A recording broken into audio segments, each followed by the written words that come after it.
Welcome back to the Engineered Angler. I'm going to do another quick tip, and that quick tip is going to be about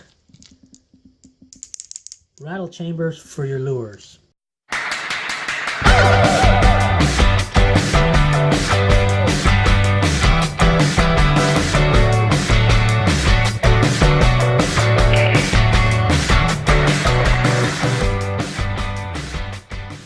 Okay, so the idea is to try to create a rattle chamber in your lure and make one that's simple to use and easy to apply to whatever it is the interior of your lure looks like. So what I like is a good hard solid rattle. Sometimes go for a higher pitch, and here's one with several little balls in it instead of big ones. So let me show you how I do it. First, this is the finished product. It's essentially a drinking straw cut and then sealed on the ends with some rattle balls in it. And then I embed those in my lures when I put them in.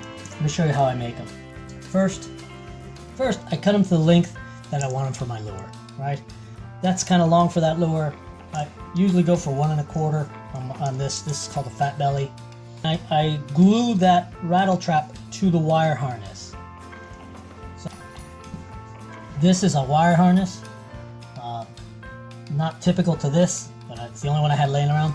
So this wire harness would be pre-made before I make these, and then it would be cast inside there.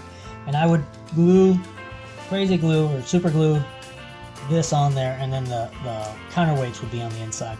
So if you don't have a wire harness in your system, you can always either hollow out that body if you're building it in 2 parts, or if you're building a lure that you're turning on a lathe, you can core it.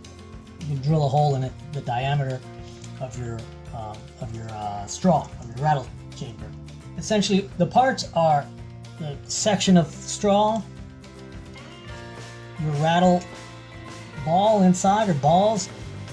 The straw is self-explanatory. You get a straw from anywhere, and you make sure it's got the big enough diameter for what you want, and then you cut it to length that will fit inside your hollow body. Now, what I do is I have to create those ends, right? You have to make covers for them. This is what they look like. These are actually small discs made from epoxy putty, and I'll show you how I do that. First, you'll need a smooth piece, either of glass or just a piece of plastic. This piece of plastic I probably got out of some packaging. I try to keep those things around because they make nice working surfaces. The next thing you're going to need is this kind of epoxy putty. It's 2 parts, but it's all in one package. You'll see there's a core on the inside. Let's pull this end off. There's 2 colors here. There's a really bright white on the outside and that kind of a putty color.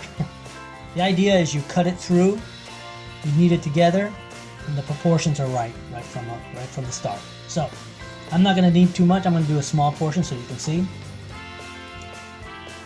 This doesn't cut. I won't make any. All right. So there's my putty. It's got like a sausage skin on it. So the idea then is to knead these together. It's messy. Wear gloves if it bothers you to get the stuff on you. Cleanup is real easy. You can clean up with just regular alcohol. It'll come right off with alcohol. So I'm going to go ahead and knead this up. All right, it's kneaded pretty well. You can tell it's got a nice uniform color, and it feels a lot softer, and it's definitely sticky. Okay, I'm going to clean my fingers a little bit out. This way you can see how that's just alcohol. You can see it comes off pretty good. As long as it hasn't set up. Once it's set up, good luck. The next thing you need to do is get this evenly spread out, about 1 millimeter thick. But you're gonna have to get some kind of release agent on the plastic. So what I'm gonna do is spray it with some mold release. You don't have to use mold release if you don't have it. You can use. I recommend silicone spray. I wouldn't use a petroleum lubricant because it messes with the epoxy a little bit. And Put it right where I'm going to put the putty. Then you'll need something to roll it out with. I'm going to use this little piece of steel pipe. And I'm going to spray it with a little release agent too. And then you just kind of roll it out. You don't have to be too clever with this. You don't have to be super worried about exact thickness.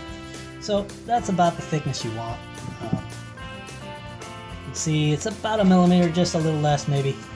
This will take about an hour to dry after you've actually cut these out.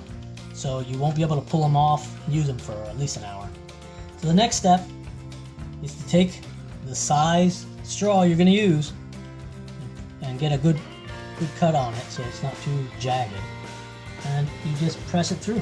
And okay, here's a better view since I didn't have the camera positioned very well.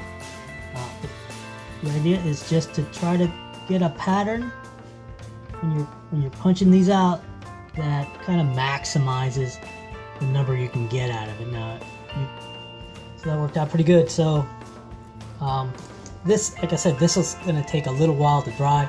You can take this stuff off gingerly if you want to, or if you don't mind waste, you can just leave it. But I like to kind of pull this off if I've got time.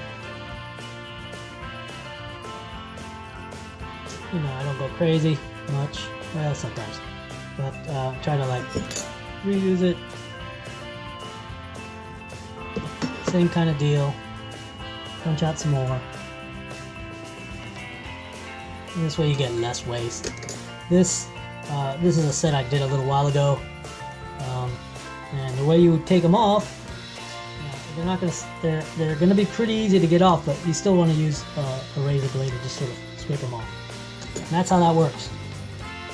Basically, that's how it gets done. You'll set it aside, let it dry, and what you end up with is these kind of discs. Some of them will have a little bit of that, little flash edges. It just pops off with your fingernail. Okay, so let's assemble a rattle chamber. So I'm just going to use a single ball.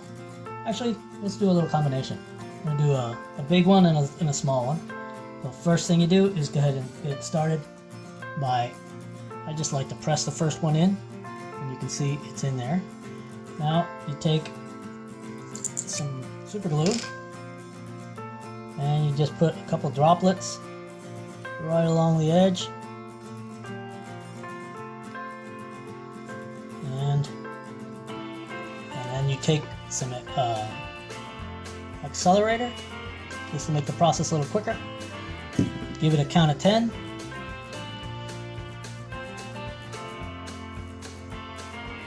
And then you should be able to touch it. And then you drop your rattle balls in. Take the next one. Put that in there.